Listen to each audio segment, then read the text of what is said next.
On behalf of the Rotary Club of St. Charles and the St. Charles Parish Public Schools, we would like to welcome each of you here tonight for the 2020 New Generations Forum. We are appreciative of each of the students who are here, and also some of our Rotarians are here as well.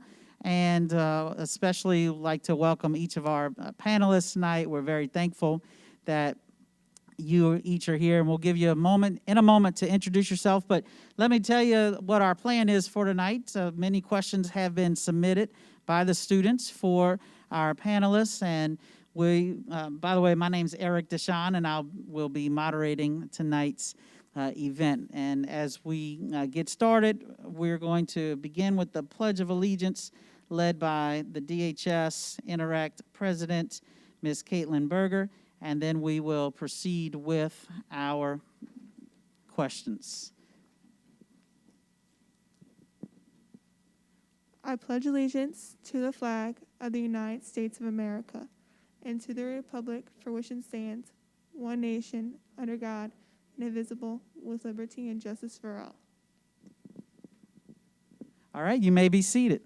At this time, we'll go left to right, but starting with Mr. John Diaz, I'd like for each of you to take a moment to introduce yourself and just tell us anything you'd like. My name is John Diaz. I'm Executive Director of United Way of St. Charles. And given my company here, I would say that there are a lot of other people who couldn't show up tonight, so they got me. So thank you. All right. Thank you, Mr. Diaz, for being with us this evening. Next. Dr. Ken Orling, Superintendent, St. Charles Parish Public Schools. I just want to thank our students especially for being here this afternoon and giving us the opportunity to answer some of your questions. I think it's very important, one, that you all know are an active part of our community, so being up here with these prestigious individuals, hopefully it'll give you a pretty clear perspective of how St. Charles Parish comes together as a community for you guys specifically and our other community stakeholders. So, and also thank all stakeholders for being here, especially Rotary. All right. Thank you, Dr. Ortling. All right. My name is Matt Jewell. I'm St. Charles Parish President. Lived here for 31 years and graduate of Hahnville High School. Where exactly is that school, Mr. Jewell? I'm just kidding. I'm a DHS fellow. Well, you know, the rivalry is strong, but I represent both sides of the river now, and so I just cheer on St. Charles Parish wherever I go. And in my first term as parish president, started on January 13th this year, and it's been a heck of a year so far. You know that 2020 has been a heck of a year. I want to thank you all for being here. Thank Rotary for putting this event on. All right. Thank you, Mr. Jewell, for being with us this evening. Good evening. Hi, I'm Greg Champagne. I'm your sheriff. And for those of you students who were born and raised here in St. Charles Parish, any of you born and raised here? Okay. Well, I'm the only sheriff you've ever had because I was here before you were born doing that. So you know no other, you know. So luckily you had that benefit. And so for 24 years now, a little over 24 years, I've been the elected sheriff. And prior to that time, for 14 years, I was an assistant district attorney here in the parish as well. So I've now spent 38 years working here in our criminal justice system, and I'm a product of our public schools. I went to Luling Elementary, J.B. Martin, and Hahnville High School. So all right. I'm a native. Thank you. Thank you, Sheriff. I'd like to add that I also graduated from DARE with Sheriff Champagne. I have my DARE diploma with his picture and my picture to prove it. That made me feel pretty old. All right. We are thankful that each of you are here this evening, and Parish President Jewell, we're going to start with you if that's okay. And we're going to start obviously with this year. The coronavirus has impacted our lives, it's impacted the world, it's impacted everything. But let's start with the question that has come in. How much has COVID-19 affected St. Charles Parish as a whole? Well, you know, the short answer is a lot. It's a much more, to drill down on it, I mean, it's affected every single resident in this parish. It's changed the way that you go to school. It's changed the way that businesses have to operate. We had businesses that were forced to shut down. So you have a lot of people who own businesses, had employees who had to be laid off. And then over to industry, when you have industry in St. Charles Parish, which is a vital piece of our community, employs a lot of our residents and supplies or makes up the vast majority of the tax revenues that we generate. You know, when you have worldwide closures, these businesses are global that operate out of St. Charles Parish. You might not realize that, but they are global businesses. They ship products all throughout the world. And of course, when you have people on lockdowns, you're not using as much gasoline, you're not using as much products, all the inputs for those products. So, you know, our industry's been affected as well. The way in which we operate parish government had to change. At one point in time, we had to stagger our workforce to meet the social distancing guidelines set forth by the state. So, you know, the short answer is it's affected every single person in this parish, and quite frankly, the state and the country and the world. I mean, the way we operate is now different. And we certainly appreciate your leadership. I know you mentioned earlier that you started your first term in January of this year. I don't think you had pandemic on the horizon or in the plan for this year. No, it was not in my 100-day plan, for sure. Okay, all right. Well, Sheriff Champagne, as we shift over for a moment to criminal justice type items, but how would you say your department has adjusted in regards to safety measures when responding to calls that may come in? Well, like everybody, we've had to take, specifically when you're talking about responding to calls, we certainly urge all of our deputies when they go to a call or deal with someone to keep their distance. We were obviously a lot more strict probably in the beginning of it. We even got, which was highly confidential information, we get a daily list of everybody in the parish that tests positive for the virus. And the reason we do that is we would, in the beginning, we were logging it in at 911. It's something that we got to maintain everybody's privacy, medical privacy. But we were logging it in to where if we get a call, deputies would know, okay, and that really didn't happen that much because, out of the overall population, it's relatively real small number of people that we got noticed that were positive. I think a lot more were probably positive that didn't even know they were positive, but that's another story for another day. And frankly, we sort of stopped even worrying about that at some point because then we just said, look, just treat everybody like they have it, and then you can't really go wrong. So, and I have gotten a few complaints from people that, deputy came up to them maybe without a mask, but some people are more sensitive than others. So yeah, we were taking precautions and we were asking them to be careful, try to maintain their distance, and I hope none of you have had another experience other than that. So, but we have had probably we got 400 employees in the sheriff's office total, about 130 in the jail, 60 patrol officers, people that work all over, and we've had about 18 or 20 positive employees. So luckily they all were healthy, came out of it really quickly. But we were taking precautions, so I don't want to go too long on that question, and we're still taking some. And we certainly appreciate the leadership in that regard and adjusting to the logistics of looking out for public safety and then having that added dimension of the virus. Mr. Diaz, we'll shift towards you for a little bit. Now, I know the new massive outreach that the United Way of St. Charles is working on is a new college that has come to the parish. Now, I know that was in the works prior to the virus, but tell us, if you would, about the status of that endeavor and maybe even how that could impact some local folks. Sure. So the first thing I always ask anybody to remember if I get a chance to talk about United Ways is that all United Ways are independent. There are 1,100 United Ways around the country, and we have no financial ties to each other.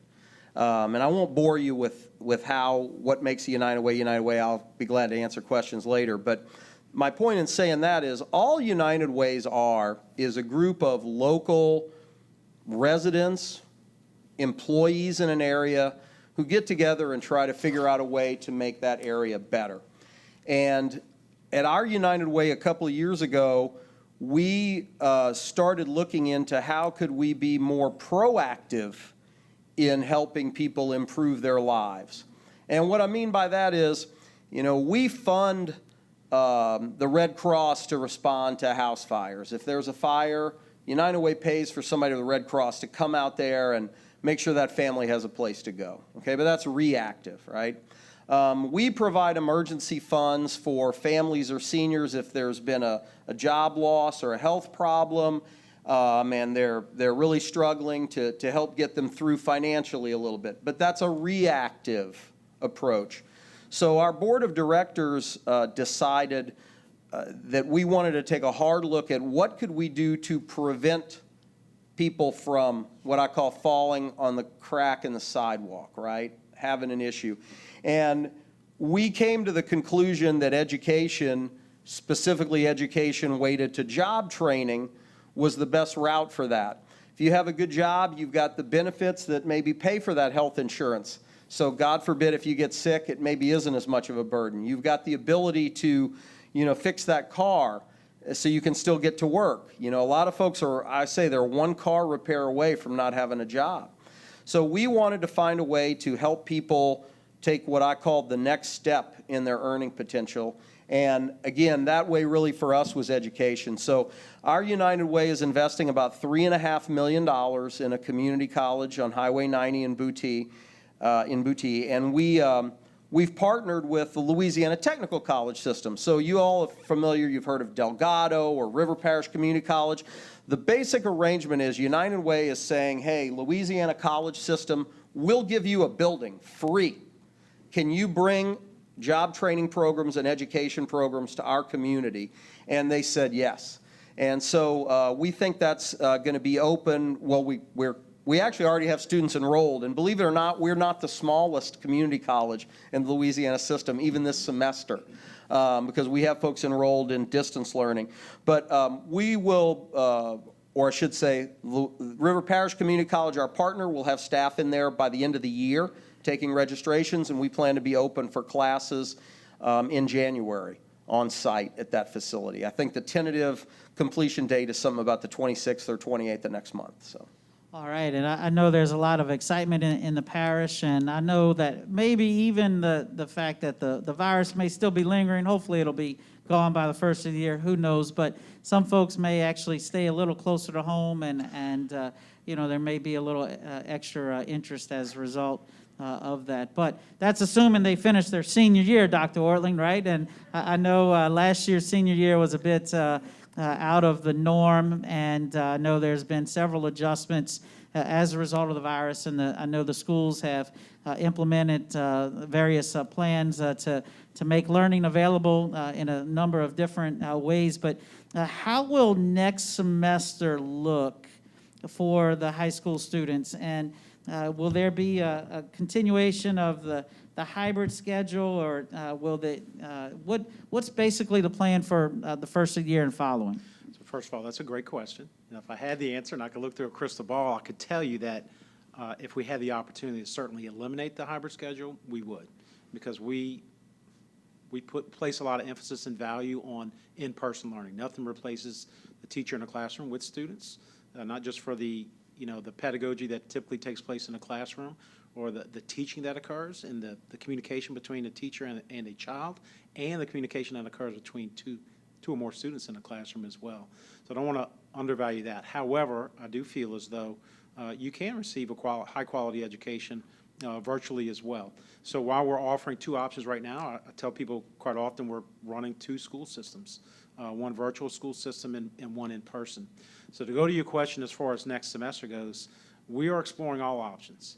A lot of the decisions moving forward will depend on the positivity rate of this virus in our community. We are in regular communication with the Department of Health, Louisiana Department of Health. In fact, I have a weekly call with Dr. Riggins, who's our Regional 3 Director from the Department of Health. We probably make calls to the Department of Health either every day or every other day. And our guidance is based on advice from the Department of Health, EOC, the Department of Education as well. It's going to determine, one, the positivity rate in our community, What are the potential for vaccines and other protective measures that can protect our employees and our students? And then we have to value that against the risk, right? We have to measure that against the risk of potential spread. One thing with high school, the reason we went hybrid is because we were able to maximize more space in the classroom.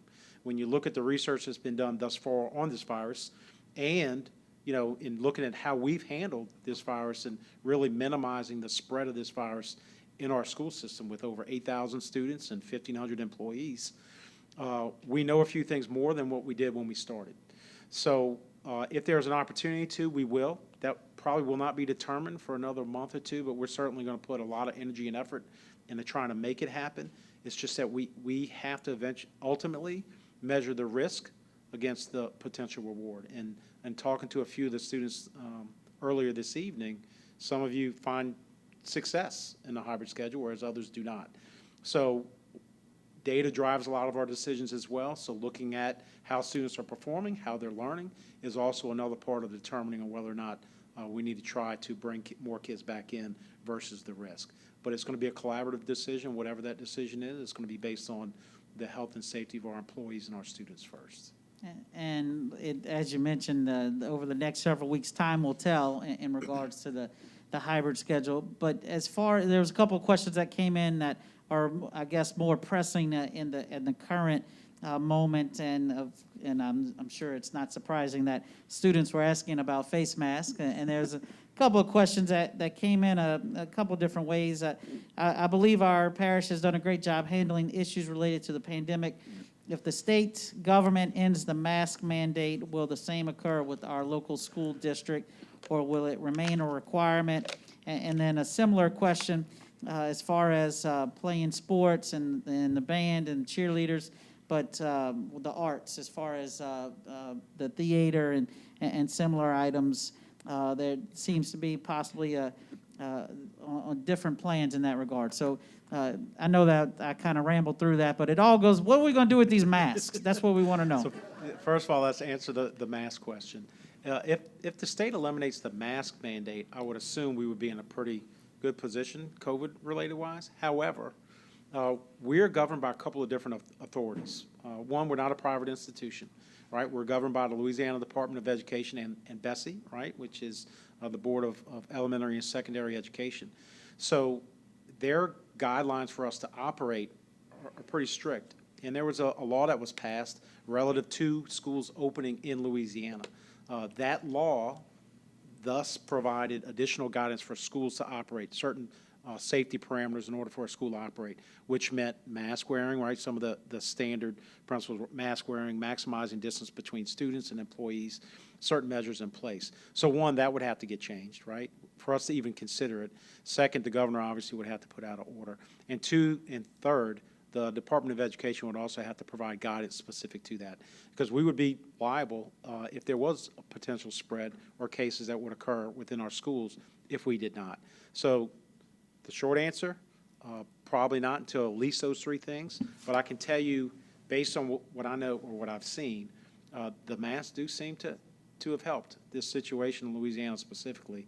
And I can tell you, we can attribute it to us minimizing the potential impact within our schools. I mean, we look at us as almost like an experiment, so to say, because we have a lot of people in our schools and following a lot of protocols, but we certainly attribute some of that to wearing the mask.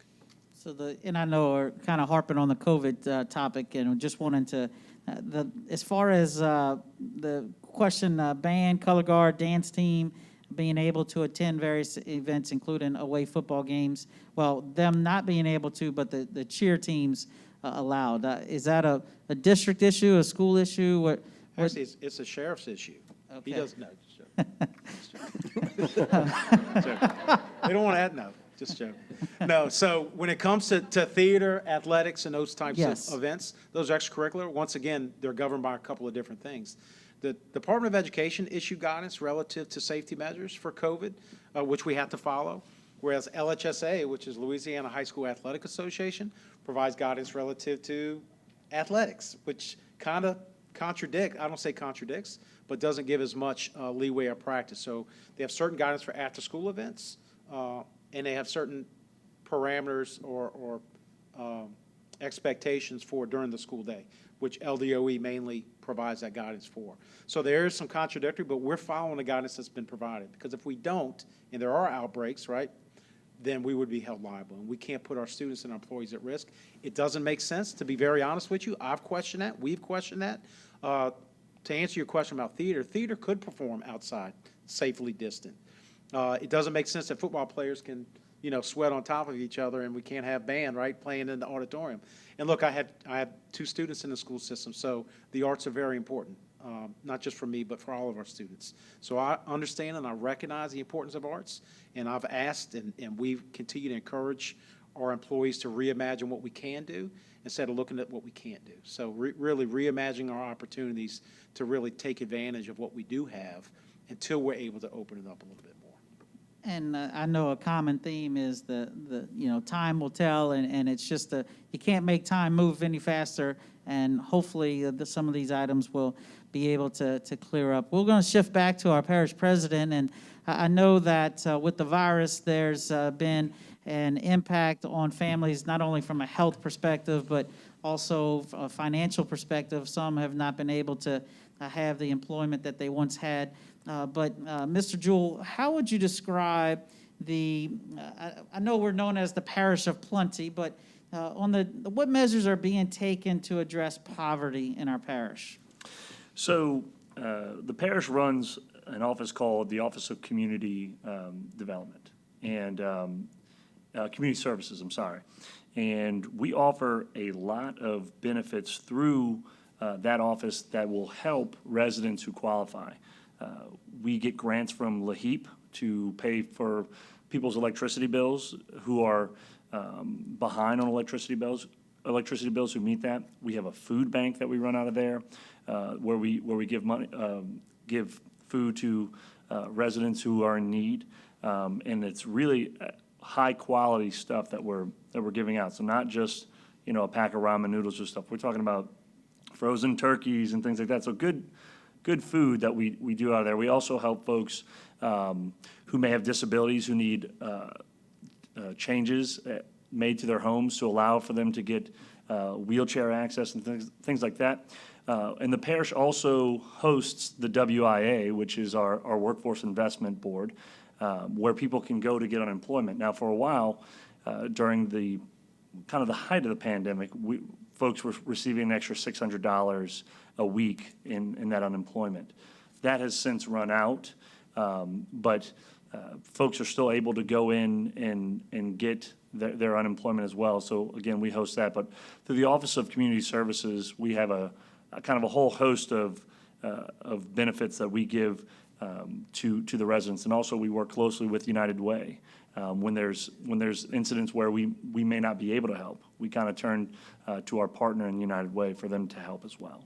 Speaking of which, Mr. Diaz, there's a couple of questions that had come in regards that Mr. Jewell had just mentioned about food pantries and being able to assist in that regard. Maybe if you could tell us a little bit more about maybe some of the food pantries that are available in our community and some of the programs that United Way has supported.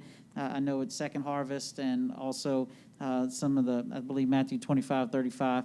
And I'm just answering your question while I'm That's asking okay. it. Go I'm ahead. sorry. You're doing better than I am. But, and then related to that question, how do folks do you need to qualify for assistance from the United Way? So, again, back to one of the comments I made earlier, all United Ways are local organizations, and to qualify as a nonprofit, you have to have bylaws, you have to meet some federal guidelines that say, what do you do? What kind of an organization are you? So our organization says that our goal is to improve the quality of life for people who live or work in St. Charles Parish with an emphasis on education, income, and health. So that's a fancy way of saying if you live in St. Charles Parish or if you work in St. Charles Parish, you would probably be a candidate for support from one of our programs. Now, it depends on the program. It's a little like asking a doctor, what medicine do I take, until you've told the doctor what's wrong, right? United Ways aren't an ATM, I tell people. If you have financial issues, We have trained social workers who will talk to you and ask you to demonstrate your financial need. And if you go through that process, then we do help folks who are in need pay their rent or pay their utilities. But if you're sitting on a bunch of cash in the bank, no, we're not gonna. And you know why? Because our donors wouldn't want that, right? They wouldn't want money to be wasted. But the short answer to who qualifies is if you live or work in St. Charles Parish, you probably would qualify for help. We don't vet, for example, help for cancer patients by income because cancer is devastating. We're going to help cancer patients get back and forth to treatment and help them with gas cards and help them with things they need. So that's an example of something that wouldn't be vetted, screened financially. And in terms of food banks, you know, our ongoing partners that are regularly supplying food are, as the parish president said, the parish's Department of Community Services, the Matthew 2535 Food Bank, which is on Ormond Boulevard, the St. John the Baptist Catholic Church. But also at times like now, we're providing extra food, and the Ark, for example, was doing a food distribution today or yesterday. So we've seen an increased need for those things. When things were shut down during COVID, our office was closed. And that gave me time to get out and actually help. So I literally went to help put food in people's cars at the Matthew 2535 Food Bank. And I will tell you, it was a sobering experience. And I have been in this job for 12 years. And it focused like a good camera lens with clarity the need that exists in the community. And I'll tell you right now, there's a stereotype about charity that folks don't want to work or they're just trying to abuse the system. You know, there probably is about that much percentage of folks that do. But I saw worry in people's faces, and I saw those lines, and I saw people out of work. And I can't tell you the number of people I saw who, when I opened their trunk, had their hard hats from construction jobs and were laid off. Their equipment was still there. So back to who qualifies. If you live or work in St. Charles Parish, we're going to make an effort to help you. If you don't, we're going to make an effort to help you find help wherever you are. And the United Way of St. Charles has certainly helped many folks and their provider agencies, partner agencies help in a number of ways outside of food insecurity and food needs as well. So certainly ask John later if you need to of some other maybe specific services that your family or someone you know may have. Sheriff, we're going to come back. We didn't forget about you down there, but we're going to camp out over here on that end for a little bit. Now, obviously, the coronavirus has impacted our lives. It's impacted the world. And also over the last several months, there's more on the national level, there's been what some have called civil unrest, or there's various notions about local sheriff's departments, police departments throughout the country. But how would you describe the St. Charles Parish Sheriff's Department in regards to training officers as far as de-escalation techniques?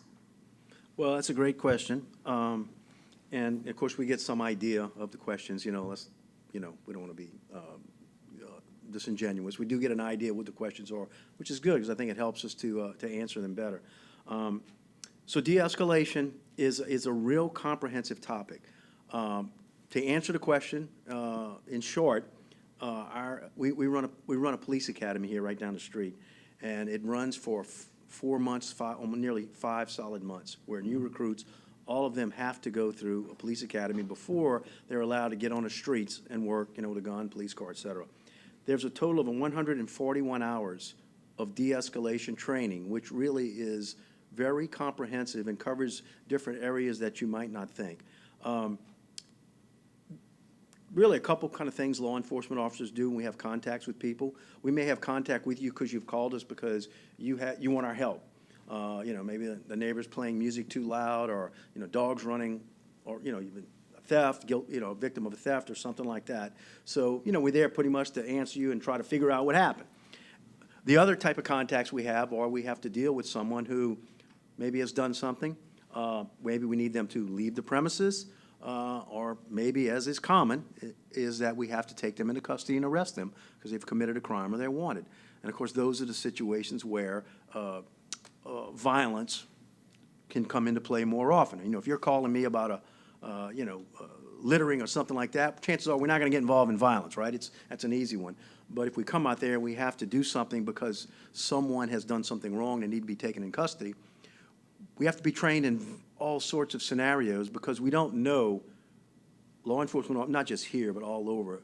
We have a great deal of compliance in St. Charles Parish. People are cooperative, they're compliant, and you don't hear about these incidents here. That doesn't mean something could not happen. Because right now, in this day and age, you never know when you go deal with someone who we don't know who they are, whether it's on a traffic stop or whatever. Do they have mental illness? Have they just had a big fight with their spouse? Are they taking some kind of weird drug that we don't know about? And again, we got stuff like methamphetamine that's out there that makes people really kind of crazy. And again, mental illness is a big issue. There is, you might not come across them, or maybe you do. There is, unfortunately, we have a higher and higher percentage, it seems all the time, of people with untreated mental illness that we deal with in the public. And so how many of you have seen somebody and, they just, they're two people in an argument and, one of them's just completely irrational and no matter what they do, nothing will calm them down. They're just out of control, irrational. Well, we deal with that as well. And, we don't always know exactly what the cause for their irrationality may be. So we train in things like, and I got a list of them, excuse me for looking at it, is a lot of de-escalation when it begins is really psychology because a lot of people just want to be listened to. Maybe they're strung out in drugs and there's nothing we can do to bring them into some kind of normal behavior, but maybe they're just somebody who's really stressed out. They've had a bad day, they've had a fight with their wife or their children, and they're just so upset, or they've been drinking a little bit.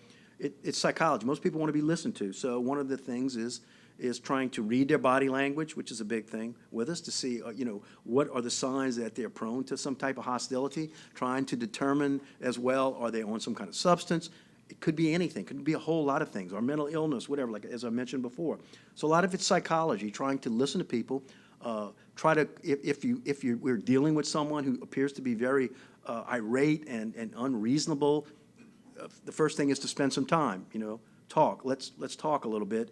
And that's part of the way to de-escalate, because a lot of people, after they talk and had their say, you just hear them out, they tend to calm down. Okay, well, I've had my say, and they feel, how many of us have felt that way? You're really ticked off about something, and, and then somebody just listened to you, you have a chance to talk about it, and at the end you go, I don't know why I was so upset, So that's part of it as well.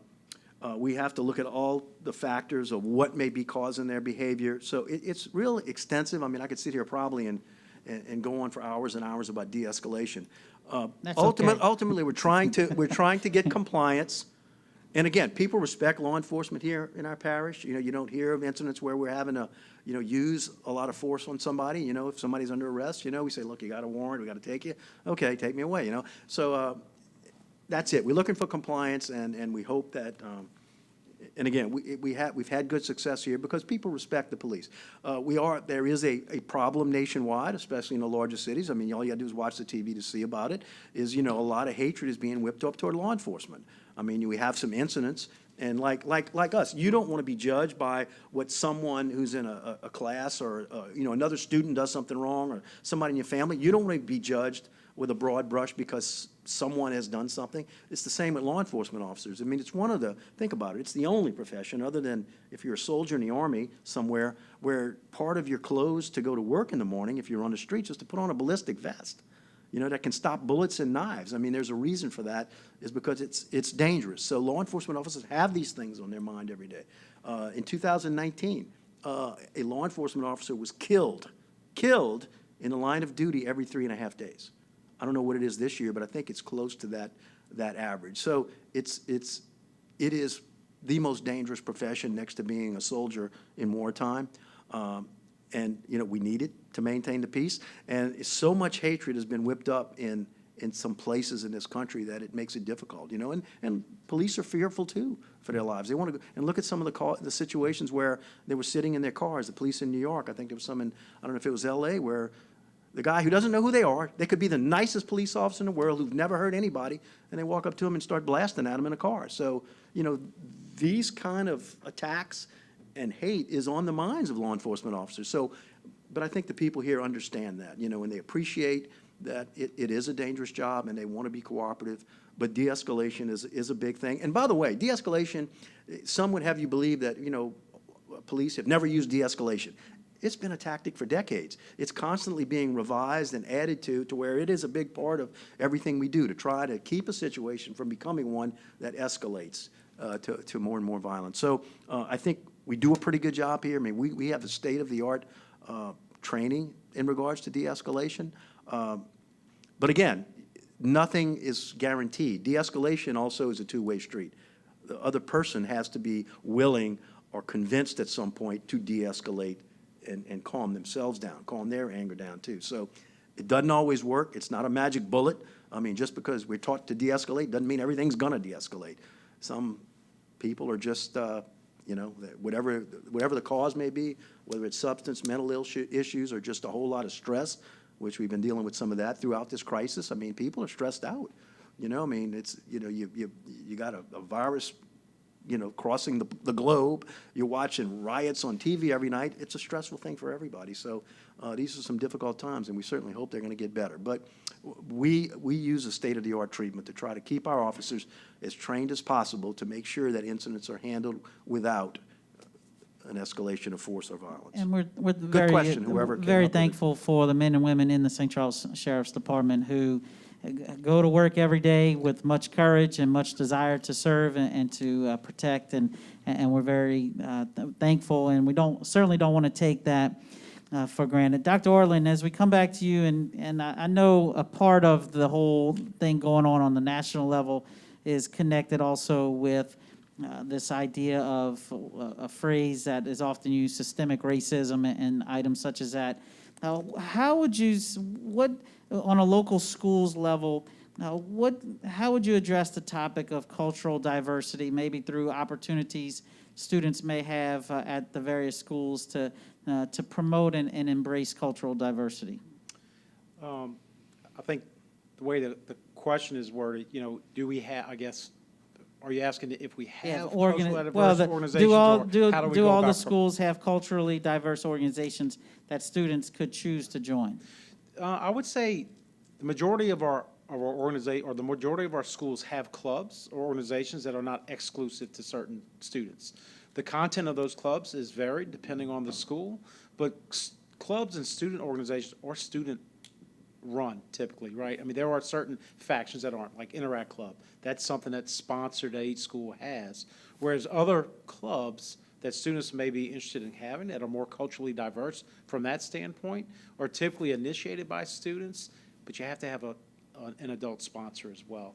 So while there are some culturally diverse groups, probably not as many as we certainly could have to provide more opportunities for students, but I encourage those students who may, or that student that may have asked that question, to reach out to their administration, or even better, line up a potential sponsor, then go to administration, because we certainly have to be able to monitor and supervise students when they're on our school property in our campus. So we want to make sure that we do have culturally diverse opportunities for our students, but sometimes it's started from within, from our students as well.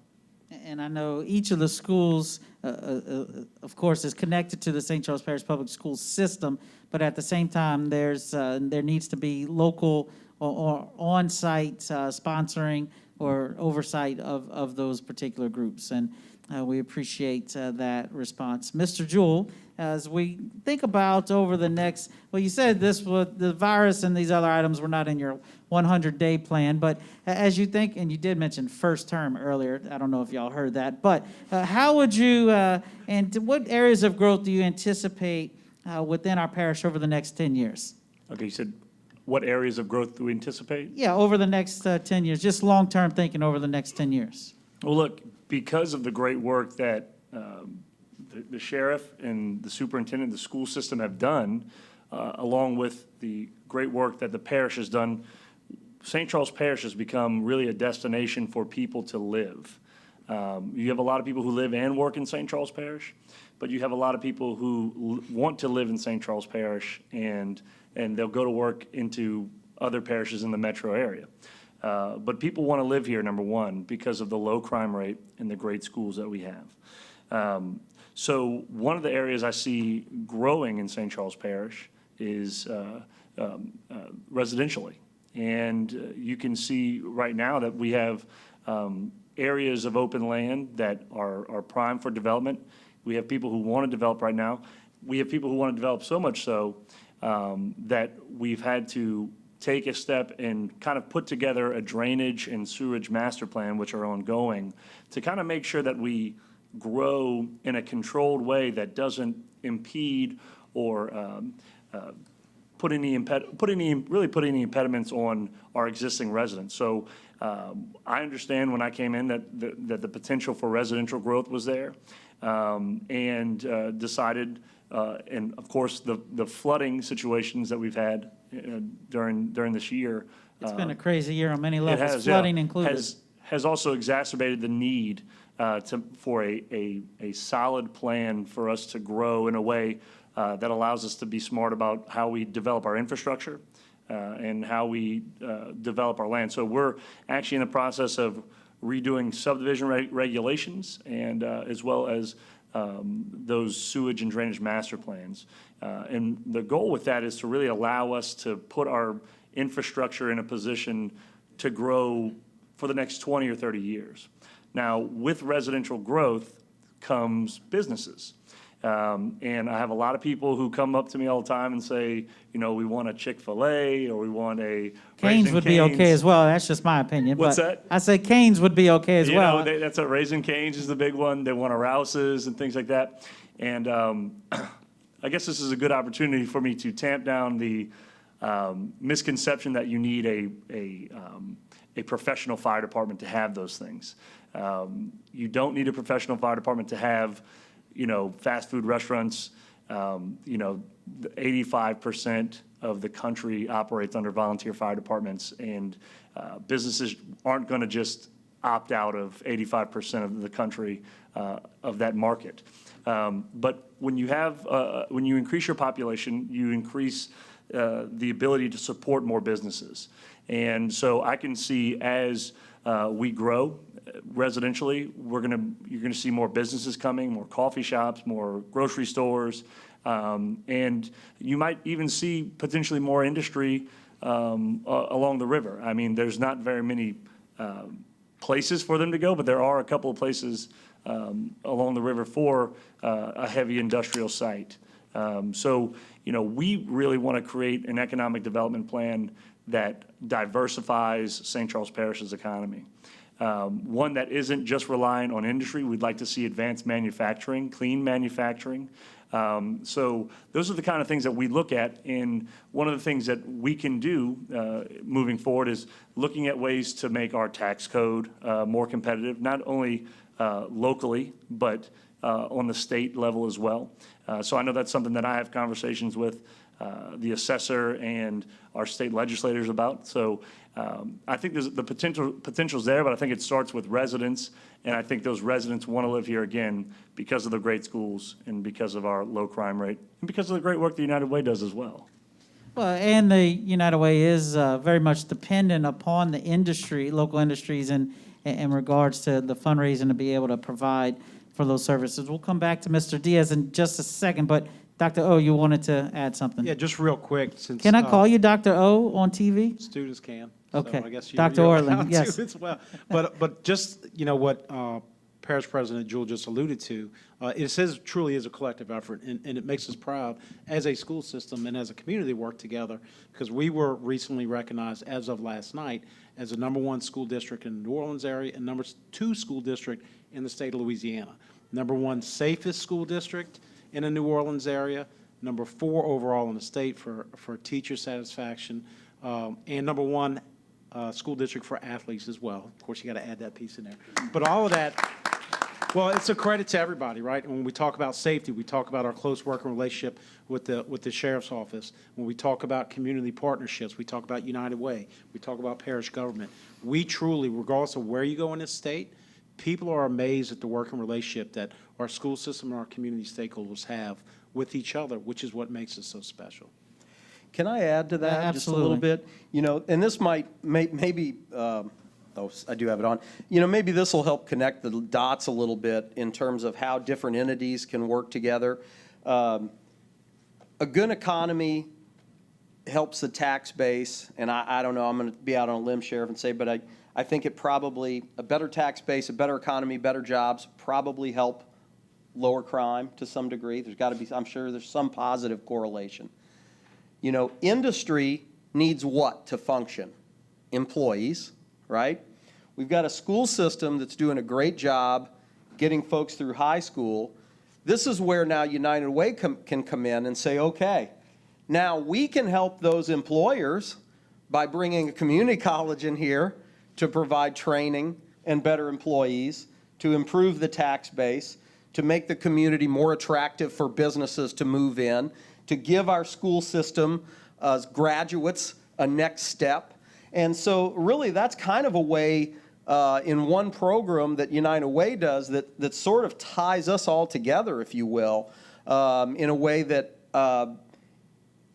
every function of our respective organizations help each other through that. So I was thinking of that as you gentlemen were talking. So You and I, we are. it's true. Well, that's what it says on the wall. Absolutely I mean, true. but absolutely, the collaboration amongst the various agencies and Yeah. departments and local government is absolutely outstanding.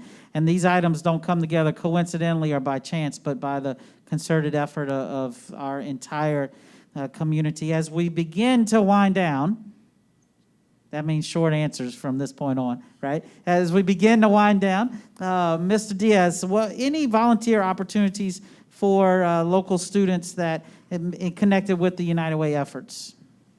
Yes. Well, you can be Yeah, a bit no, more I just- expensive than that.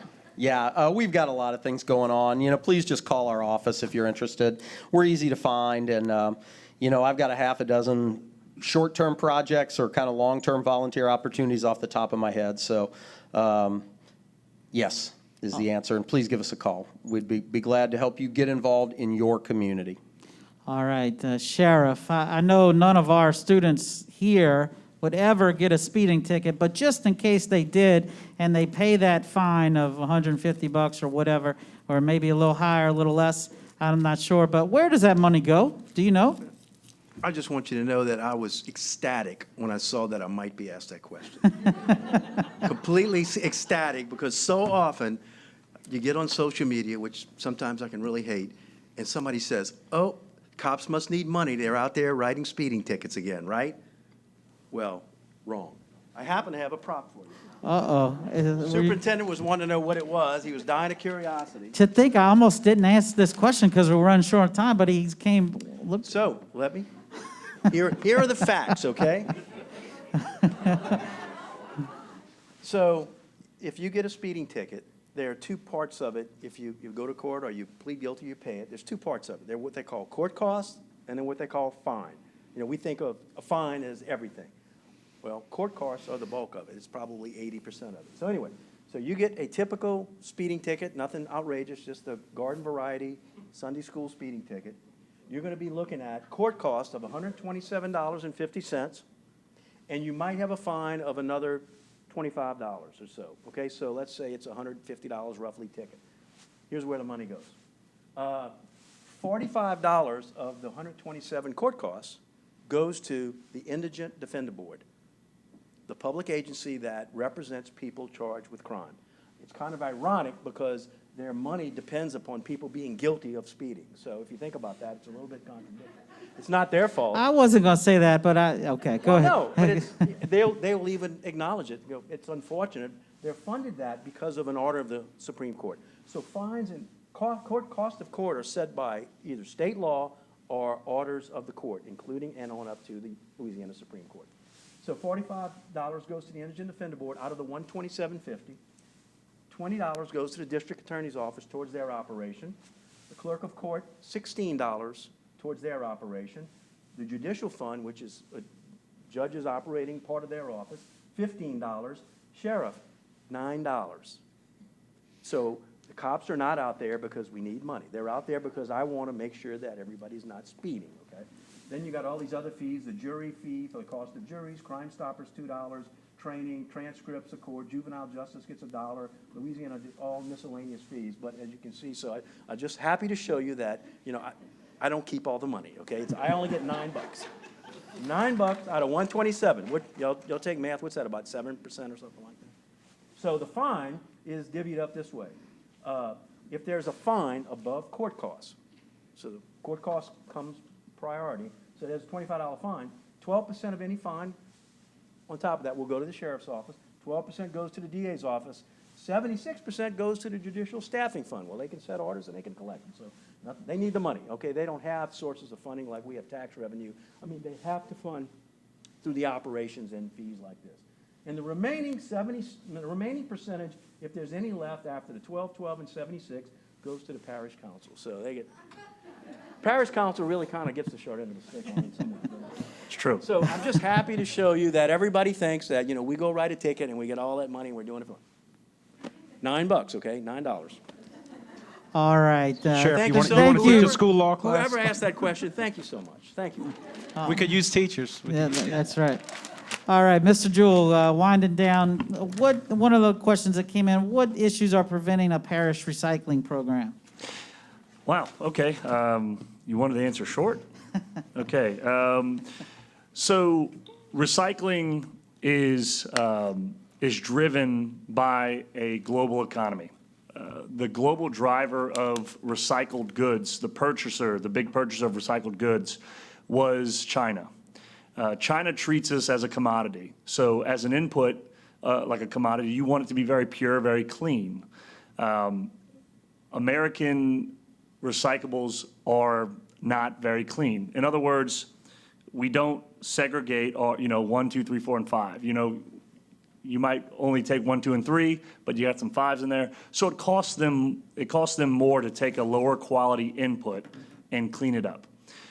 They eventually got to a point where they said, we're not purchasing recyclable materials from the United States anymore, so because they have enough of their own. There are other countries that are purchasing recyclable materials, but the mass amount of stuff that we have is just there's a glut in the market, not a glut, but there's just too much supply of recyclable goods, so the cost has gone way down. So it's not as profitable. So what happened was we had some recycling. Before Katrina, we actually had curbside recycling, and then that went away. A lot of people want us to bring curbside recycling back. The fact of the matter is that recycled material really doesn't have any place to go. And the sad fact is that it really ends up back in the landfill. So that's why we're not doing it right now. If it ever comes back and China or other countries start wanting recyclable materials, we'll certainly be at the table ready to pull the trigger on a recycle program because everybody wants to recycle.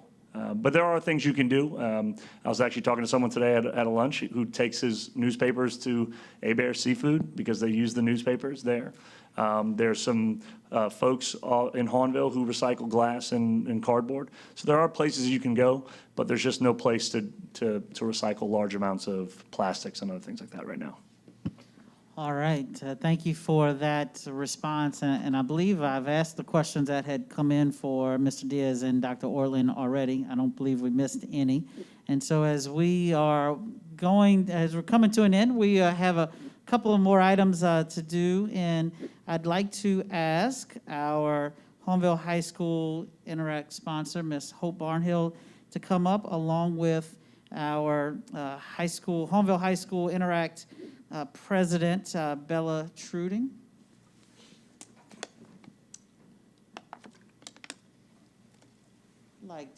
I'd like to present the Hahnville High School Interact Club a $500 check from the Rotary Club of St. Charles. These funds are generated each year from our annual Alligator Festival and other efforts, and we'd like to give this check to you at this time. All right, you're very welcome. All right. And we probably will get a picture after we're done, so if you could stay close by. Also, I'd like to, at this time, call up Ms. Rosella Cambry, along with Deshering High School Interact President Caitlin Berger. All right, on behalf of the Rotary Club of St. Charles, I'd like to present a $500 check to the Destrehan High School Interact Club.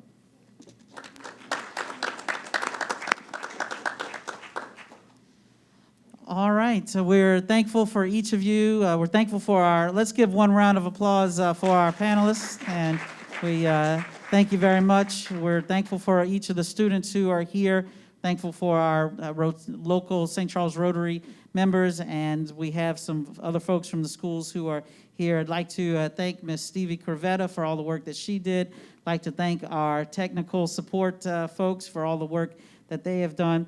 And the two Rotarians that did quite a bit of work also that in preparation for this were Miss Kim Babineau and Miss Jackie Bryant. I do want to recognize them as well. And we're hoping that everyone has a safe trip home. We're thankful for your support of the Rotary Club of St. Charles. And hopefully next year, September, last full weekend of September, we'll have our Alligator Festival. We weren't able to have it this year, but we are still trying to do some good things in the community. So with all of that said, we are dismissed. Thank you very much.